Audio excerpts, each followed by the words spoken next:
Très bien. Alors, je suppose que le latin ne vous a pas effrayé, mais au contraire attiré. Cependant, chaque fois que je ferai une citation latine, je traduirai. Ne m'en veuillez pas, s'il vous plaît. Alors, urbi et orbi. C'est... Je ne sais pas si Dominique t'a fait exprès, mais enfin, c'est le titre d'un roman historique qui vient de paraître, dû à la plume de Olivier Merle, sur Saint-Paul. C'est aussi le surtitre ou le sous-titre, je ne sais pas comment dire, de la documentation catholique. Mais naturellement, pour vous et pour moi, c'est d'abord la reprise de la forme solennelle de la bénédiction papale au matin de Pâques, à la ville, urbi, et au monde, orbi. On m'entend au fond?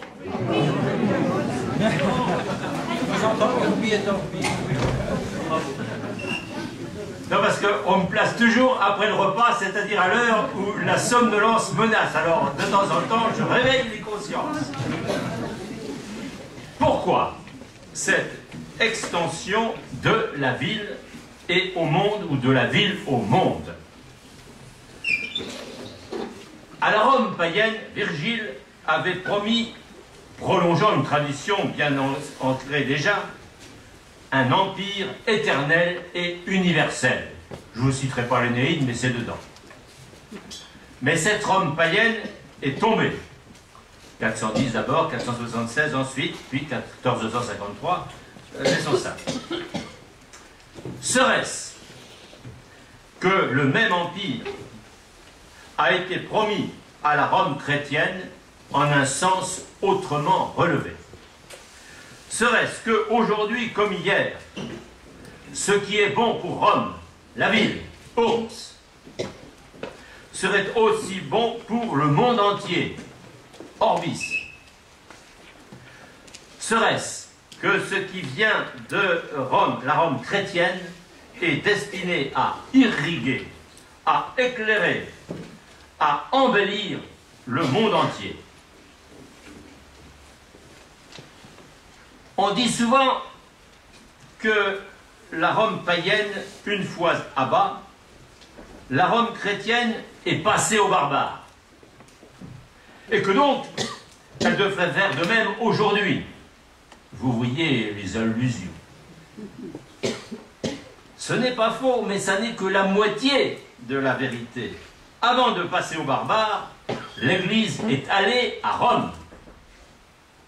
Et c'est à Rome qu'elle a non pas aboli ou fait oublier la Rome païenne, Athènes ou Jérusalem, mais c'est à Rome qu'elle a accompli et mené à leur terme et à leur plénitude la Rome païenne, Athènes et Jérusalem.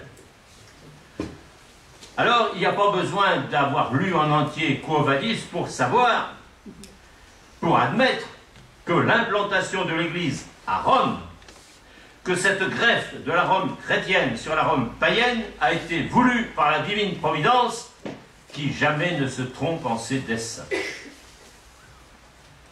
Mais alors, si l'Église n'est pas allée aux barbares, orbi, le monde, si elle n'y est allée qu'après avoir établi son siège à Rome, urbi, la ville, cela pourrait bien signifier qu'aujourd'hui comme hier, elle ne peut s'adresser aux périphéries, selon un mot connu, qu'à condition d'être enracinée d'abord au centre, ou plutôt au cœur de ce monde, urbi et orbi.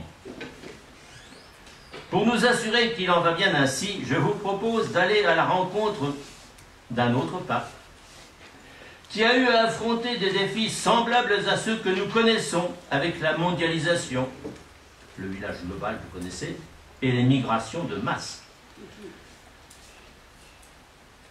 Ce village global, cette émigration, appelle-t-il ou n'appelle-t-il pas une bénédiction urbi et orbi, ou plutôt une action urbi et orbi? Et si c'était là la vraie réponse, urbi et orbi, la condition d'une vraie, d'une juste réponse, à ce qui nous menace de liquéfaction, si ce n'est de disparition. Et si Urbi et Orbi n'était que la tranquille affirmation par la voix de son maître de ce que l'Église qui est à Rome a vocation à parvenir jusqu'aux extrémités de la terre.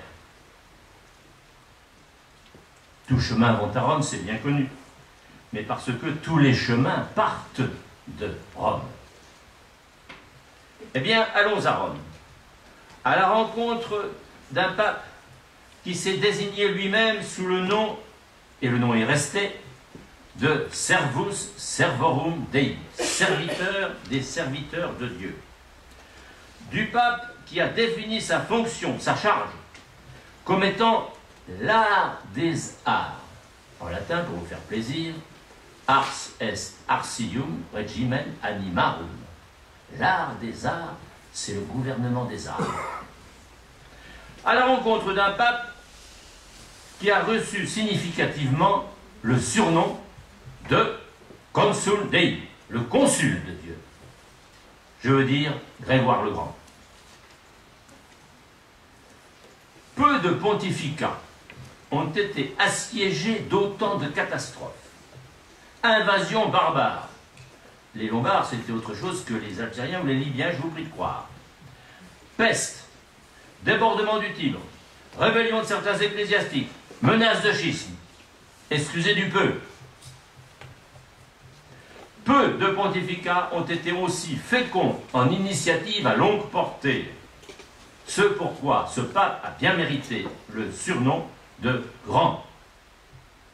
De ces initiatives théoriques et pratiques, vous voyez le contexte, hein? Tout foutez le camp. Il le dit en latin, le Grégoire le Grand, mais ça revient au même. Et donc, c'est assez comparable à ce que nous connaissons aujourd'hui. Donc il y a des comparaisons à faire. En même temps, comparaison n'est pas raison. Je vous laisse à faire les transpositions. Je suppose que vous êtes tous et toutes intelligents, évidemment. De ces initiatives théoriques et pratiques, je ne parlerai que de celles qui touchent au droit, c'est mon métier. Et dans celle-ci, je me bornerai à celles qui se rattachent aux trois caractères à travers lesquels s'est présentée à nous la personnalité de Grégoire. Je ne dirai pas à chaque fois Saint Grégoire le Grand parce qu'il faut faire vite, hein, mais enfin c'est toujours le même. D'abord, Servus Servorum Dei. Le pape est un serviteur.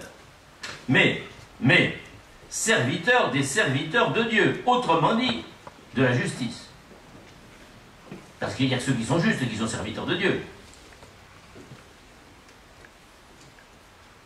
Or, il ne peut rendre ce service qu'à condition d'avoir de l'autorité, et donc en un sens de la grandeur. Sinon, pas de service, pas de grand service. À nous qui, au XXIe siècle, non seulement enrôlons le droit, les lois, la justice à notre service, mais encore décrétons que l'état de serviteur est l'antagonisme de l'état de grandeur, la figure de Grégoire le Grand peut servir de leçon et de modèle. Et c'est un peu une leçon et un modèle de grandeur que je vais vous proposer. Autrement dit, il y a deux figures aujourd'hui qui sont en concurrence ou plutôt en opposition. Ou bien le monde écrase Rome, ou bien Rome éclaire le monde. C'est clair? Seulement voilà, je suis pas pape, je suis professeur. Hein. Deuxièmement, ars est artium regimen animarum. L'art des arts, c'est le gouvernement des armes. Le pape est chargé du gouvernement des armes, et c'est évidemment le plus difficile, le plus précieux de tous. Pourquoi? Car il s'agit de toucher sans froisser, de brûler sans consumer, d'éclairer sans éblouir, d'attirer sans piéger. À nous qui, au XXIe siècle, définissons le droit par la sanction, par la contrainte et même par la violence, à nous qui, au XXIe siècle, considérons que l'État ou le politique a le monopole de la violence dite légitime, Max Weber, vous connaissez, eh bien, la manière de Grégoire peut nous rappeler que l'action extérieure, la conduite, n'a de sens que rapportée à la conscience intérieure, et que celle-ci ne règne et ne gouverne que si elle est formée et bien formée. j'ai une allusion là, un petit mot de Valérie qui disait « La conscience, elle règne, mais elle ne gouverne pas ». Vous voyez les significations que ça peut avoir. Ici, si. Elle règne, elle gouverne, mais à la condition d'être formée et bien formée. C'est rien à voir avec Rousseau. Conscience, conscience, instinct divin, immortel, céleste voix. Non.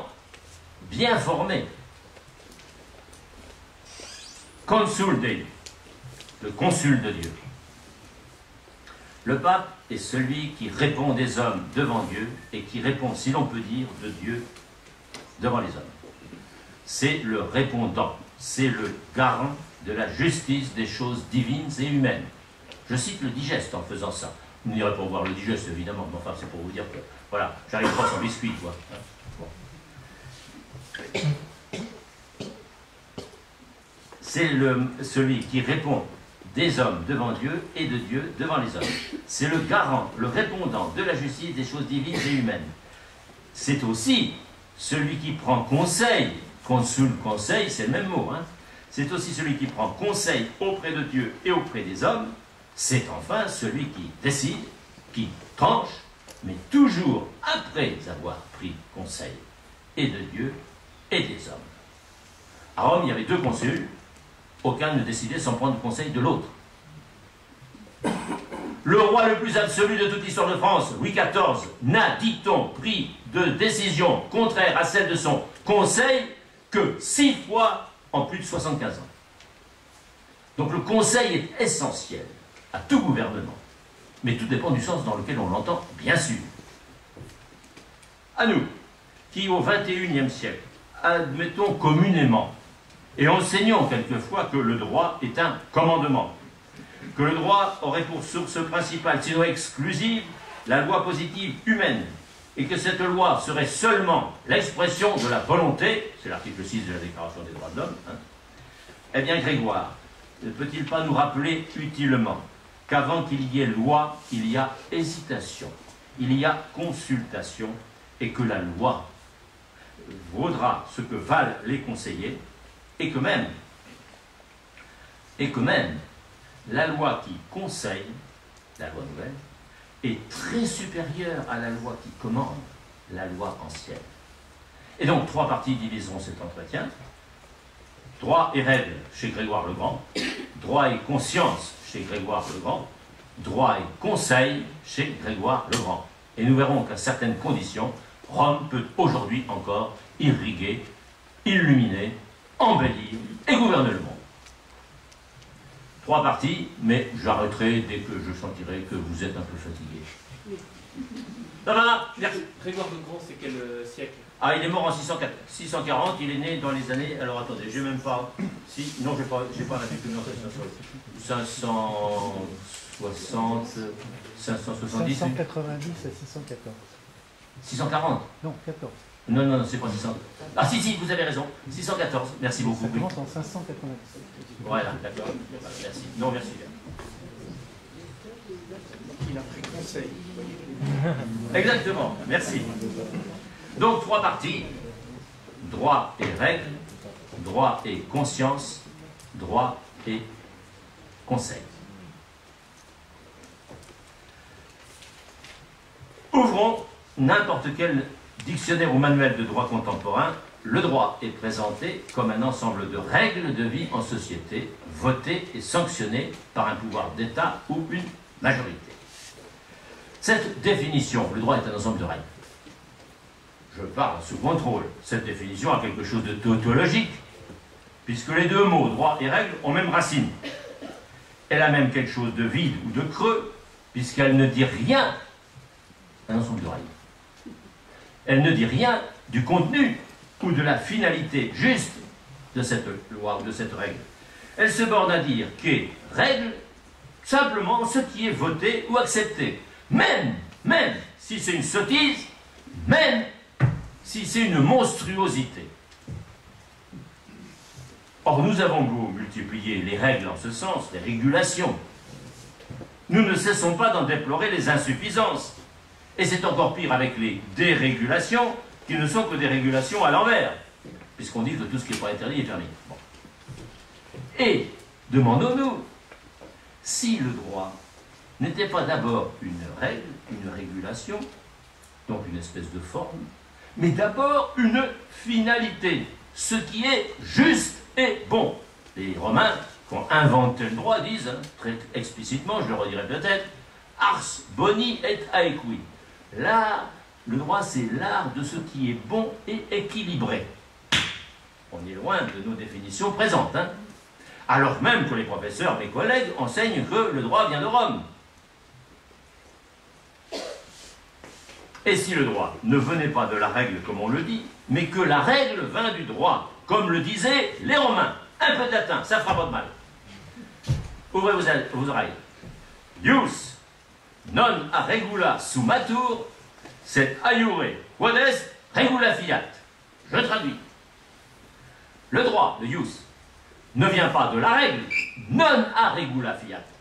C'est du droit tel qu'il est, donc de la justice, parce que pour les Romains, ius et justitia, c'est le même mot, même racine. Hein. Vous voyez bien que ius et droit, ça ne sonne pas pareil. Hein. Mais pour les Romains, ius et justitia, c'est le même mot. C'est donc du droit, aiure, que vient la règle, regula fiat. Assurément, c'est du ius, c'est de la justice que Grégoire a entendu extraire le droit canon, ius canonicum, comme c'est de cette justice et de cette miséricorde qu'il a tiré la règle pastorale, une des œuvres de saint Grégoire, Regula Pastoralis, elle-même inspirée de la Regula Sancti Benedicti, de la règle de saint Benoît, puisque Grégoire a d'abord été bénédictin. Donc nous avons là trois mots, trois ius, trois droits, qui ne sont pas tirés de la règle, mais au contraire, c'est la règle qui vient d'eux. En quel sens? Cette règle de saint Benoît, cette règle pastorale, ce droit canon, c'est une loi positive humaine. C'est le contraire, pour le comprendre. Je vais essayer de vous prendre une comparaison et de vous montrer qu'il est sans doute arrivé au mot règle la même difficulté qui est arrivée au mot itinéraire. Je l'explique par une petite histoire qui a eu lieu entre les deux dernières guerres. Je n'ai pas déjà raconté celle-là. Non, parce que j'arrive à un âge où de temps en temps, on se répète. Une petite histoire. Legal storytelling, comme disent les Américains. Mais on a notre sens. Bon. Il faut bien que je vous montre un peu des choses, quoi. Un inspecteur général de l'enseignement secondaire raconte que le sujet suivant fut proposé naguère au concours d'entrée à l'école normale supérieure de Fontenay, 1930 à peu près. Voici le sujet qui était proposé à ces dames. C'est moderne. Expliquer, commenter, discuter ce mot de Madame de Staël. Les règles ne sont que l'itinéraire du génie. Fin de la citation de Madame de Staël. À vous les enfants.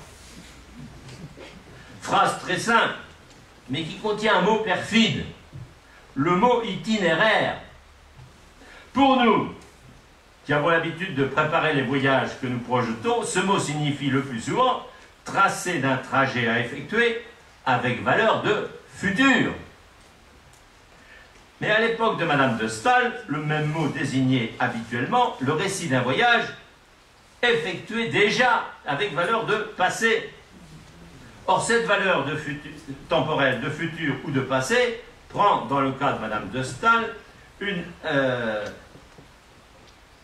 importance primordiale. Si nous entendons itinéraire ou règle au sens moderne de futur, la pensée de Madame de Staël devient « Les règles ne sont qu'un chemin tracé d'avance pour le génie ». Mais tracé par qui? Évidemment, par ceux qui définissent les règles, c'est-à-dire les critiques et les philosophes. Bref, une théorie des doctes. Les règles.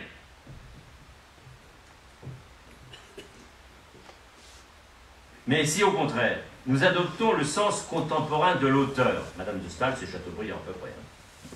Donc la Révolution. Nous pouvons transcrire « Les règles ne sont que le relevé fait après coup par des critiques du chemin qu'a frayé le génie ». Il suffit d'énoncer cette seconde traduction pour en voir le bien fondé. Or, presque toutes les candidates ont adopté sans réfléchir le premier sens, et cependant, elles connaissaient l'ouvrage de Chateaubriand, Itinéraire de Paris à Jérusalem, où il raconte non pas ce qu'il va faire, valeur de futur, mais ce qu'il a déjà fait, valeur de passé. Eh bien, tel est, dit l'inspecteur, la tyrannie de l'habitude fait que tous les élèves se sont précipités dans la valeur de futur et ont oublié la valeur du passé. Eh bien, peut-être bien qu'il s'est produit la même chose pour le mot règle. Il ne fait aucun doute que pour nous, le mot règle a valeur de futur. La loi ne dispose que pour l'avenir. Mais pour Grégoire le Grand, ce mot a valeur de passé.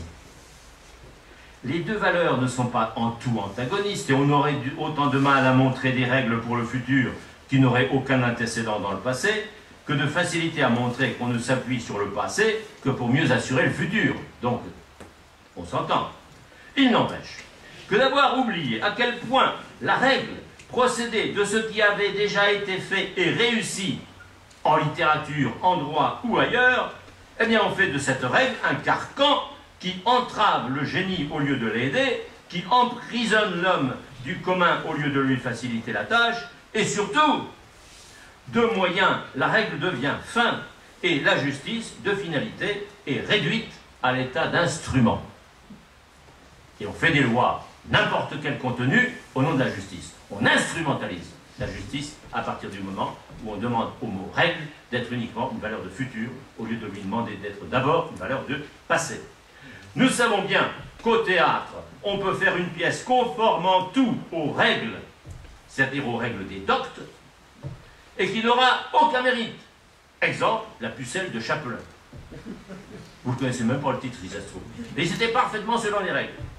Et nous savons aussi qu'on peut très bien faire une pièce, sinon contre les règles, du moins qui joue avec les règles, et obtenir un triomphe, le Cid de Corneille. Et vous avez tous entendu parler, je suppose, de la querelle du Cid qui a suivi ce succès. De même en médecine. Il en est pour préférer que l'on meure selon les règles à guérir contre les règles. Les médecins de Molière n'ont pas disparu avec lui. Semblablement, en droit, vous voyez que le droit touche un peu à tout et qu'il y a des liens. Je n'ai pas la cruauté de dire, ou sinon en passant, que nous avons à la tête de l'État des gens qui connaissent toutes les règles et qui se plantent. Vous avez la définition que donnait Valéry, je crois, de l'expert, c'est l'homme qui se trompe scientifiquement. Semblablement, en droit, il n'y aurait que des règles qui ne vaudraient que pour le futur. Le changement, c'est pour maintenant. La rupture, c'est pour aujourd'hui. C'est pour une révolution. C'est une interprétation unilatérale, voire tendancieuse, de la règle qui a sa validité aussi. La loi ne dispose que pour l'avenir. Dans cette hypothèse, règle ne vaut que pour le futur.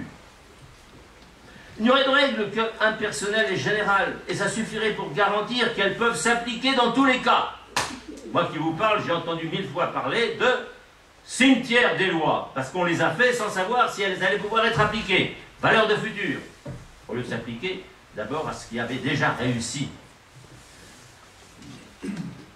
Sans nier qu'il y ait là quelques bonnes raisons, évidemment, on voit bien qu'on s'expose à devoir appliquer une règle qui n'a pas fait ses preuves, dont tout fait craindre qu'elle arrivera trop tard, qu'elle sera mal adaptée aux cas nouveaux qui se présentent sans cesse, et qu'à peine énoncée, il faudra la corriger. C'est dans les journaux ce que je vous dis là. Ah, ça donne du travail. Pas aux chômeurs, mais aux hommes politiques, évidemment. Or, une règle qui a besoin de correction, mais c'est plus une règle que de nom, et encore. Parce qu'on fait une règle, puis ensuite des exceptions, puis ensuite des exceptions aux exceptions. Vous connaissez le code fiscal. Enfin, je suis un petit peu, première page. Grégoire était romain.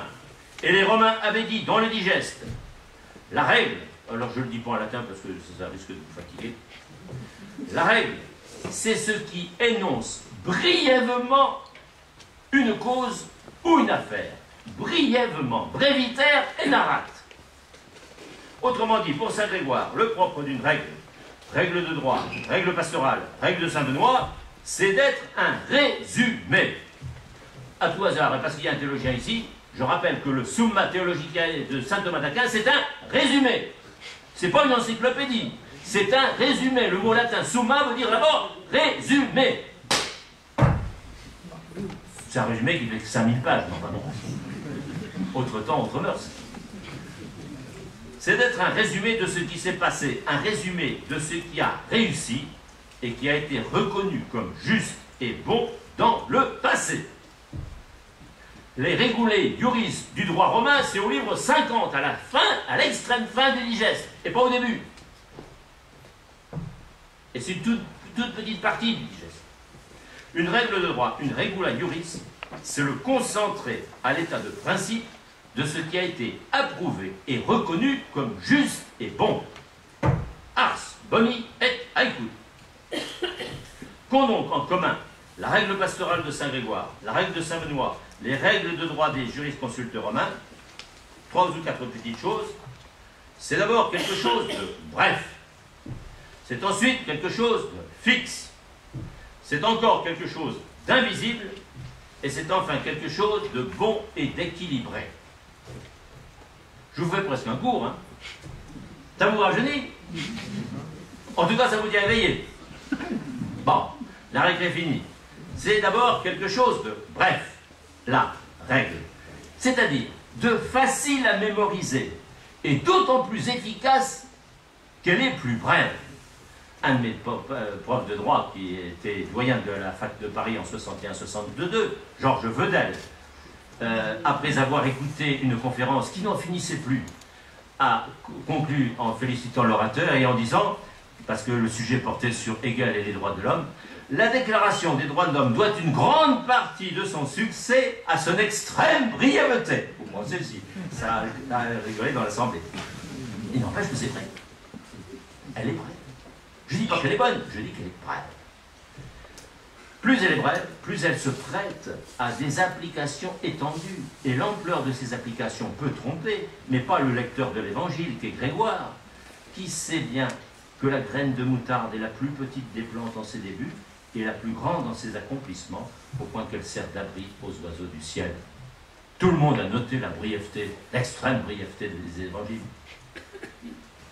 Et en même temps, et à cause de ça, son extrême fécondité. Deuxièmement, la règle, c'est quelque chose de rigide. C'est le même mot. Ici, c'est à proportion qu'elle est plus fixe, qu'elle permet des évolutions plus souples. Exactement, on l'a dit ce matin, à croire qu'on s'était donné le mot. Exactement comme le squelette, sans lequel les muscles ne seraient d'aucun secours. Alors évidemment, on a parlé avec raison de flexible droit. C'est un titre d'un auteur que j'aimais beaucoup, que j'ai bien connu, un des pontes du droit civil en France, de l'enseignement du droit civil en France, Jean Carbonnier. Et il a écrit un livre sur flexible droit. Bien sûr, on peut parler de flexible droit. Mais pour que les applications soient flexibles, il faut que la règle ne le soit pas. D'ailleurs, à tout rigidifier, on s'expose à tout amollir, et on parle, c'est des titres d'ouvrage dont je vous donne les titres. Le droit mou, la soft law, comme disent les Américains ou les Anglo-Saxons, comme alors à tout fluidifier, on risque d'avoir à tout rigidifier. C'est parce que de l'évangile, cher à Grégoire, on ne peut changer un iota, qu'on peut en tirer des applications aussi variées dans le temps que dans l'espace, et les Romains, païens, pensaient à peu près la même chose de leur fameuse loi des 12 tables, qui était un corps de loi intangible, Capoulier, Caterestali, etc., etc. Mais tous les petits Romains de quelques cultures apprenaient par cœur la loi des 12 tables, comme nous apprenons par cœur l'évangile ou les fables de La Fontaine. Et parce que ça ne changeait jamais, le droit était adaptable et adapté. Donc la règle, c'est quelque chose de bref. La règle, c'est quelque chose de rigide. La règle, c'est quelque chose d'invisible, ou si l'on veut, c'est quelque chose de lisible, mais qui renvoie à quelque chose qui n'est pas visible. Une chose, justement. La règle, ce n'est pas un texte, ce n'est pas une expression, mais c'est ce qui renvoie à quelque chose. Les Romains insistaient beaucoup sur ce caractère réel, rem breviter enarat, ce caractère réel et non formulaire de la règle. Et Saint Grégoire n'insiste pas moins, lui pour qui le sens de l'écriture n'est pas dans les mots, mais dans les choses qu'elle raconte et dans les œuvres qu'elle invite à faire, par où se reconnaissent le sens littéral et le sens moral, etc., à la différence du Coran. Dans le Coran, tout est lié, tout est bloqué. Il n'y a pas d'un côté le mot est de l'autre côté de la chose, le mot c'est la chose et la chose c'est le mot. Bon. Enfin, dernier point, la règle, c'est pas une forme pure, c'est pas une coquille vide, c'est pas une enveloppe de rien, c'est quelque chose de juste et de bon, de quelque chose d'équilibré. C'est là pour saint Grégoire, comme pour les Romains païens, le principal. Car comment distinguer un vase d'une poubelle, un vase d'honneur d'un vase d'ignominie, si ce n'est par le contenu de l'un et de l'autre? Comment parler d'une règle injuste ou d'un dérèglement juste? Ce serait une contradiction. Cette contradiction nous échappe, car notre système politique et juridique repose largement sur elle. Au gré des élections, n'appelons-nous pas règle, quel qu'en soit le contenu, ce qui a été voté par une majorité, et encore, nous appelons règle le contraire de ce qui a été voté précédemment, si la majorité nouvelle est contraire à la précédente. Cette contradiction, on en vit, donc on croit qu'elle est naturelle, mais pas du tout. Cette contradiction n'a pas échappé à Hegel, qui en a fait ou tenté la justification théorique. Vous connaissez tous la loi des contradictions. Cette contradiction, elle n'a pas échappé aux anciens, qui tenaient pour impossible d'être roi ou magistrat, à moins de juger ou de gouverner droitement, c'est-à-dire justement. Le jeu de mots était traditionnel, alors à vos crayons, si recte rex eris, si non non eris. Je traduis. Si tu gouvernes droitement, si tu juges droitement, tu seras roi, sinon dehors. Enfin, je traduis largement. Mais c'est ça que ça veut dire. Si recte rex eris, si non non eris. Pour ceux d'entre vous qui aiment les choses un peu érudites, c'est dans Isidore de Séville, lequel ne fait que reproduire une tradition beaucoup plus ancienne. Si la règle des règles, c'est d'arriver au pouvoir et de s'y maintenir comme nous le pensons, grâce à des règles, la Constitution, quelles qu'elles soient ces règles, pourvu qu'elles soient acceptées, à ce moment-là, il n'y a plus de servus servorum Dei ou servus servorum justitiae, il n'y a plus que servus servorum sui ou mei. Par ici la bonne soupe.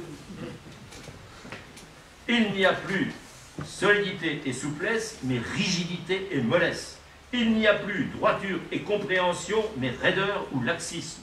Il n'y a plus justice et miséricorde, mais sanction et exception, toutes plus nombreuses les unes que les autres. Il n'y a plus cet équilibre, mais droite et gauche, toujours plus radicalisées. En revanche,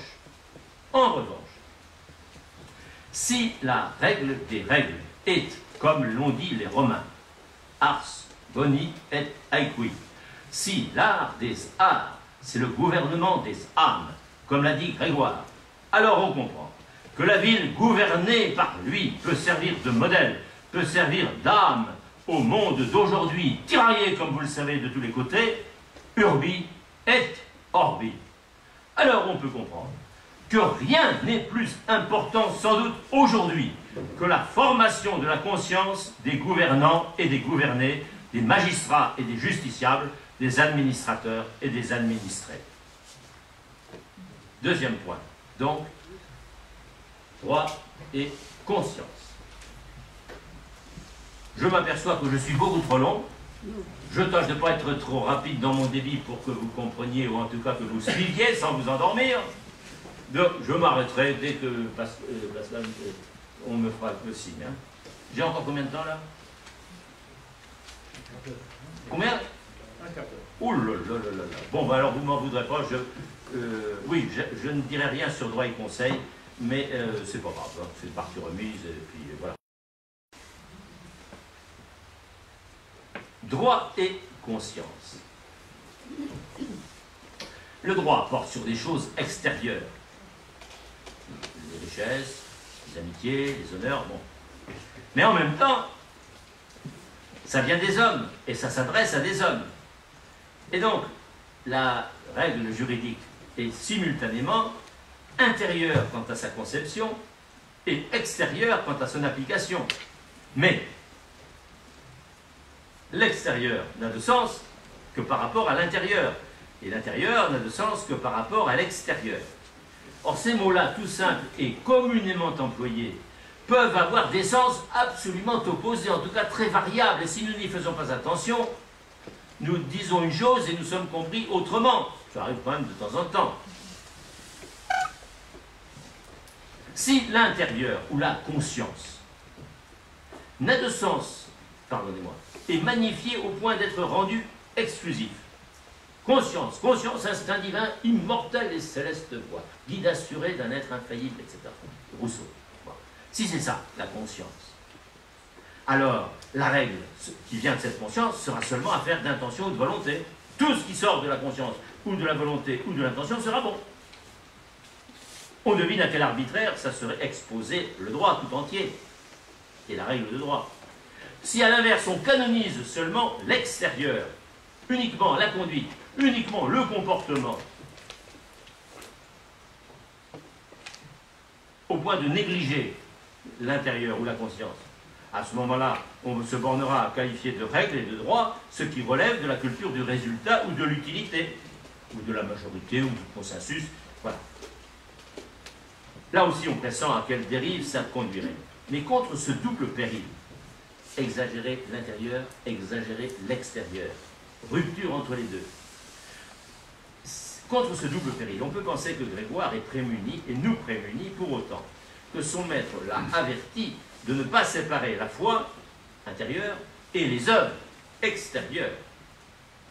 Et que les juristes romains, ses maîtres aussi, à Grégoire, ne s'adressent qu'à ceux qui veulent se consacrer à l'œuvre du droit, c'est-à-dire à l'œuvre de la justice. Diuri operam daturum, c'est le tout début du digeste. Je vous en fais grâce pour aujourd'hui. Pour s'en assurer que Grégoire peut nous apporter ce service de réunir de manière équilibrée intérieure et extérieure, que le droit n'est pas simplement affaire de conscience et que le droit n'est pas simplement affaire de comportement, règle de conduite, règle de comportement. Pour s'en assurer qu'il suffise de lire la lettre, quelques lignes de la lettre par laquelle Grégoire envoie son ouvrage, la règle pastorale, à son collègue évêque pour se justifier d'avoir refusé puis accepté la charge d'évêque de Rome et donc de pasteur de l'Église universelle. Je cite Grégoire, qui a d'abord refusé d'être pape, puis ensuite a fini par accepter. Ce livre se divise en 4 parties de manière telle que l'exposé aille jusqu'au cœur de son lecteur, ad lectoris sui animum, dit le lettre, par une série ordonnée d'enchaînements comme pas à pas, quand des circonstances contraignantes l'exigent. Il faut examiner sérieusement à quelles conditions on doit accéder au poste suprême de gouvernement. Si l'on y accède comme il faut, alors se demander comment y vivre. Si l'on y vit bien, il faut se demander comment enseigner. Si on y enseigne correctement, il faut se demander avec quelle attention on doit reconnaître chaque jour sa faiblesse. Pas d'humilité donc qui fuit la charge offerte, mais pas de vie qui jure avec la charge assumée. Que l'enseignement ne laisse pas d'accompagner la vie et que la présomption n'aille pas surfaire l'enseignement donné. C'est ce que le latin résume en 4 propositions que je vais vous énoncer, que je vais aussitôt vous traduire, et qui désigne ce qu'est un bon gouvernement dans la pensée de Grégoire et, à mon humble avis, une leçon pour aujourd'hui et un modèle pour aujourd'hui. Je ne vous demande pas de voter pour moi, je vous demande d'écouter s'il vous plaît. 4 expressions latines. Qualitaire, avant d'accéder au gouvernement et pour bien gouverner. L'art des arts. Qualitaire veniat, qualitaire vivat, qualitaire doceat, qualitaire cognoscat. Je vais traduire tout ça, rassurez-vous. Et cet envoi porte bien sur l'intérieur, puisqu'il s'agit de toucher le lecteur au cœur. Il continue par l'extérieur, puisqu'il s'agit de savoir comment gouverner et comment juger. Il se termine par un retour à l'intérieur, puisque chacun est invité à se connaître soi-même. Analogiquement, on commence par la ville, urs, et on continue par le monde, orbs, orbis, orbi, urbe et orbi. Et on revient au centre. Donc, qualitaire veniat, qui est digne de venir jusqu'au sommet, jusqu'au gouvernement? Qualitaire veniat. À quelles conditions, quelle capacité, quelle compétence doit avoir celui qui accepte de recevoir le gouvernement? Qualiter vivat, comment doit-il vivre? Qualiter doceat, comment doit-il enseigner? Qualiter cognoscat, comment doit-il se connaître lui-même?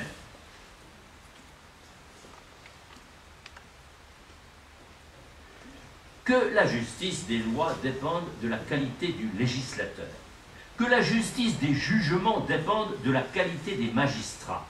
Ça pourrait aller de soi si la conscience du législateur, si la conscience du juge était parfaitement formée. Mais rien ne le garantit. Ni l'élection à la Chambre des députés, ni la réussite à un concours administratif, comme on croit suffisant aujourd'hui. C'est pourquoi Grégoire se préoccupe tant de la conscience des juges et de la conscience des justiciables, mais plus de celle-là, conscience des juges, que de celle-ci, conscience des justiciables, c'est plus important. Le premier chapitre de la première partie est significatif.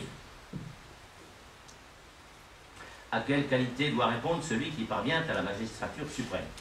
Je précise, pour qu'il n'y ait pas d'ambiguïté, que jamais un pape n'est candidat. On l'appelle. Et s'il se met lui-même comme candidat, c'est mauvais signe, vous le savez bien. Donc les deux oppositions, l'élection du pape et l'élection d'un président de la République, c'est comme le jour et la nuit. Hein. Bon, le mot est le même, hein. Le mot est le même. Mais le sens est tout à fait opposé. Ce sera une autre conférence, peut-être un jour. Bien, dans une autre vie. Alors, à quelle qualité doit répondre celui qui parvient à la magistrature suprême? Voici les premières phrases. Là, permettez-moi de vous demander à nouveau toute votre attention. C'est Grégoire qui parle. Qu'on n'ose pas, sans formation, accéder à la magistrature. Bon. Personne n'a la prétention d'enseigner un art sans l'avoir appris par une étude soutenue. Dès lors, se charger sans formation du magistère pastoral, quelle témérité! C'est l'art des arts que le gouvernement des arts. Fin de citation. Il ne s'agit en aucune façon, vous le voyez, de diminuer la spécificité des choses extérieures que l'on demande aux magistrats de répartir ou d'attribuer.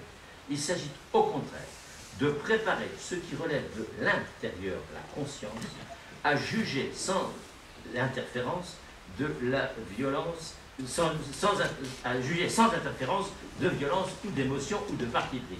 Pour juger comme pour gouverner, il faut être froid, il faut être indépendant, il faut être impartial, il faut être solide, il ne faut pas être soumis aux pressions de droite ou de gauche, d'avant ou d'après, il faut être solide.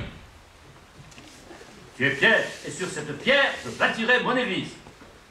C'est pas une leçon de sondage, ça, hein? Donc, il faut préparer ce qui relève de l'intérieur pour être à même de juger sans parti pris. Seule une conscience pure peut juger droitement ou justement. Mais pour être pure, dit saint Grégoire, elle a besoin d'être purifiée. Comment cela?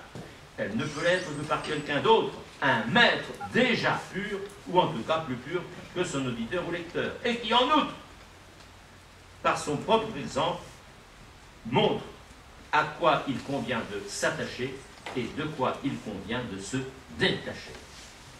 Tout homme, vous avez des magistrats aujourd'hui qui commencent leur journée par la lecture du journal et qui s'arrangent pour ne pas fâcher l'opinion publique. Hein. C'est peut-être pas la majorité, mais j'en connais. Tout homme est malléable, mais pas à volonté. Selon ce qu'on lui présente, il sera librement persuadé, ou forcé, ou trompé, ou instrumentalisé. À l'inverse, ou à complémentaire, tout homme est résistant, mais pas prédéterminé. Selon ce qu'on lui propose, il acquérera maturité ou deviendra rigide, voire sclérosé. Comment un maître, ou un gouvernant, peu importe, peut-il trouver le centre névralgique de l'âme de son élève? Comment un magistrat expérimenté peut-il trouver le chemin de la conscience de son éventuel successeur ou des administrés, si ce n'est en évitant à la fois le formalisme et le sentimentalisme, si ce n'est en refusant de pénétrer de force ou par surprise dans l'intimité de ses auditeurs. Comment, si ce n'est parce que les anciens, tout païens qu'ils étaient, je devrais dire qu'ils fussent, mais enfin, comment, si ce n'est par le toucher de Zeus, en grec, épaphos, par le toucher du Saint-Esprit, disent les chrétiens, c'est le même mot, mais surnaturalisé. Comment toucher sinon d'une manière telle qu'on ne l'abîme pas, cette conscience à laquelle on s'adresse, cette âme des auditeurs ou des justiciables ou des administrés. Comment, si ce n'est par le toucher de Zeus, si ce n'est par le toucher du Saint-Esprit, qui, comme la lumière, traverse le vitrail et non seulement ne l'abîme pas, mais la transfigure. C'est bien gentil de parler, mais qui me dit que je fais bien et que je ne m'aventure pas à briser votre silence intérieur?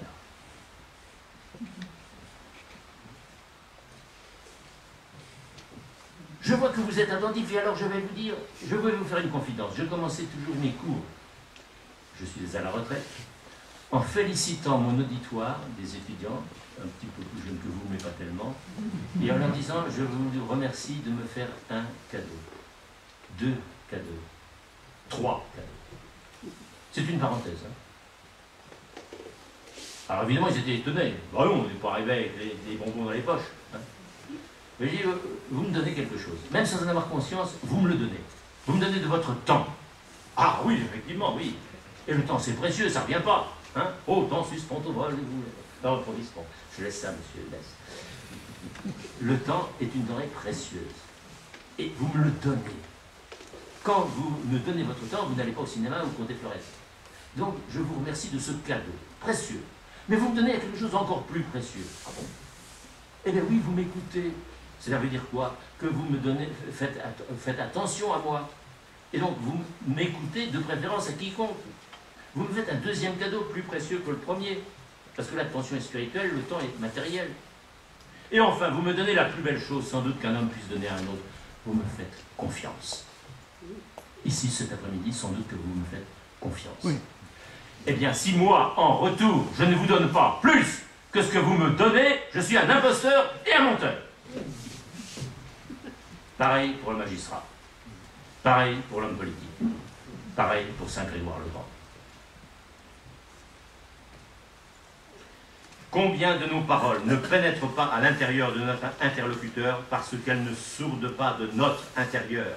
Pourquoi ne sourdent-elles pas de notre intérieur, sinon parce qu'elles ne viennent pas de notre amour authentique de ce qui est juste et bon? Combien de nos paroles pénètrent moins qu'elles ne défoncent, qu'elles ne brisent tout sur leur passage, au contraire de la brise divine qui véhicule ce qui est juste et bon, au contraire des paroles du juste juge qui n'écrasent rien, pas même la mèche qui fume. Platon l'avait vigoureusement souligné, et Grégoire a eu garde de l'oublier. Seul ce qui est juste et bon peut entrer dans l'âme humaine sans l'abîmer, au contraire peut l'embellir, peut la nourrir, peut l'accomplir. Seul ce qui est juste et bon peut sortir de l'âme humaine sans l'amoindrir, sans l'appauvrir, au contraire pour en manifester la fécondité et la puissance rayonnante. Alors je crois que j'ai plus de 3 minutes. Combien? 3? Bon. Allez, je vais abréger, mais vous voyez qu'il y a là une leçon et un modèle. Il faut se donner du mal pour le comprendre. Ça fait 40 ans que j'y travaille, donc j'essaie de vous communiquer le résultat de mes travaux, donc vous saurez au moins en partie à quoi servent vos impôts. Et j'abrège pour ne pas allonger, parce que même si vous êtes fort sympathique et fort attentif, la fatigue est là et le temps passe, je viens de le dire. Alors, voilà, je vais conclure un peu brutalement, un peu rapidement, mais je suis sûr de pouvoir compter sur votre indulgence. Alors, je conclus sur Urbi et Orbi. Le nom était un peu, le titre, avec quelque chose d'un peu énigmatique ou de prétentieux. Ouais, qu'est-ce que c'est que ce monsieur Balançon qui prétend gouverner le monde? Non, non, non, non, pas du tout. J'essaie simplement de vous montrer qu'aujourd'hui, notre situation n'est pas facile. D'autres époques ont connu des situations pas faciles et nous nous distinguons les uns des autres, non pas à ce qu'il y a des temps faciles et des temps difficiles, mais à ce que les uns et les autres se retroussent ou non les manches, font face ou non, et c'est tout. Un professeur qui se plaindrait du niveau des élèves, il n'a qu'à dégager, balayeur. Un professeur est là pour élever le niveau des élèves, c'est tout. Le reste, c'est la littérature. Un gouvernant qui se plaint de la difficulté de gouverner la France, dégage. C'est là qu'on l'attend. Je fais bien comprendre. Hein? Mazarin, il a gouverné la France avec 0,00001% des voix. Bon, ça n'a pas été facile. Et je ne canonise pas Mazarin. Mais enfin, à chaque époque, sa difficulté. Donc, un professeur ne se lamente pas sur le niveau, il élève le niveau. Un Français ne se lamente pas de l'état de la France, il chérit sa maman, et il l'embrasse, et il l'embellit, et il la nettoie, il fait tout ce qu'il faut. Bon, bref, nous avons un modèle en Grégoire le Grand. Un modèle de ce que le monde peut prendre modèle sur la ville, ou la ville être en quelque sorte écrasée par le monde qui ne demande que ça en ce moment. Et donc la mondialisation, elle est ambiguë. Alors je conclue. Nous vivons dans un monde en miettes. Tout le monde le dit, tout le monde le voit, tout le monde le déplore. Notre droit est en miettes, c'est le titre d'un ouvrage. Notre travail est en miettes, c'est le titre d'un autre ouvrage. Notre savoir est en miettes, Dominique le dirait mieux que moi. La famille est en miettes, l'homme est en miettes. Alors d'aucuns qui le déplorent, et en un sens font bien de le déplorer, croient que le remède, c'est de faire bloc. Globalisation, mondialisation, métropolisation, unification, standardisation, plus de frontières, enfin... Comme si tout devait être à l'image et ressemblance d'une république que je ne nommerai pas, une et indivisible. Le blocos serait la voie de l'avenir. Par contre-coup, il y a chez ceux qui le voient et le redoutent, et font bien de le redouter, plusieurs qui préconisent un nouvel émiettement, un retour à l'émiettement. Chauvinisme et cosmopolitisme se heurtent mais se donnent la main. Alors à égale distance, entre ce qui est un excès et ce qui est un défaut, Rome nous montre la voie étroite, mais sûre. La voie difficile, mais sans doute la seule à pouvoir contenter tous ces plaideurs qui ont raison de vanter leur cause, mais tort d'oublier la cause des autres. La voie praticable, parce qu'elle a été déjà pratiquée, et par la Rome païenne, et par la Rome chrétienne. C'est celle dont Grégoire est un exemple, mais il avait été lui-même précédé par un autre exemple. La Rome chrétienne a assuré l'héritage et la pérennité de la Rome païenne, à qui cette pérennité avait été promise selon l'Énéide. Par la Rome païenne d'abord, selon les mots fameux, les vers fameux d'un certain Rutilus Numatianus, qui était préfet de Rome en 417 après bien sûr. Je le dis en latin parce que c'est beau, et je traduis en français parce que c'est mieux. Vegisti patriam diversis gentibus una. Urbem fecisti quod prius orbis erat. Donc c'est parce que dans les deux cas, il y a urbis et orbis que j'ai cité ce texte qui est dans toutes les dictionnaires. De tant de, je traduis, de tant de peuples divers, toi, Rome, tu as fait une unique patrie. C'est dit d'abord à des païens et dire ensuite à des chrétiens.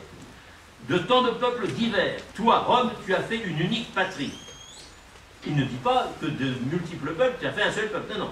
De peuples divers, et gardant leur diversité, tu as fait une unique patrie. De ce qui était un monde, orbis, tu as fait une ville accomplie, urbis. Et par la Rome chrétienne, ça a été également redit, c'est la célèbre formule urbi et orbi, ou plutôt, ça n'est pas une simple formule, ça n'est pas une simple bénédiction, c'est plus qu'un vœu, c'est plus qu'une vue, c'est une vie. Dans la bénédiction urbi et orbi, est incluse, est en quelque sorte sertie comme un solitaire à deux faces, une double invitation. Et à admirer l'unité perdue qui commence à être recouvrée grâce à l'Église entre la ville et le monde, et à travailler, à continuer, à hâter, à parfaire cette unité perdue et qui est à recouvrer. La Rome païenne nous a montré le droit chemin, ou si vous préférez le chemin du droit, ius, qui est celui de la Pax Romana. La Rome chrétienne, par cette bénédiction, nous montre le chemin de la grâce, ou plutôt le chemin des grâces, qui est celui de la Pax Christiana. Honneur à qui se pressera de l'emprunter, ce chemin, et comme Grégoire, mais chacun à son rang, de l'emprunter jusqu'à son terme. Je vous remercie.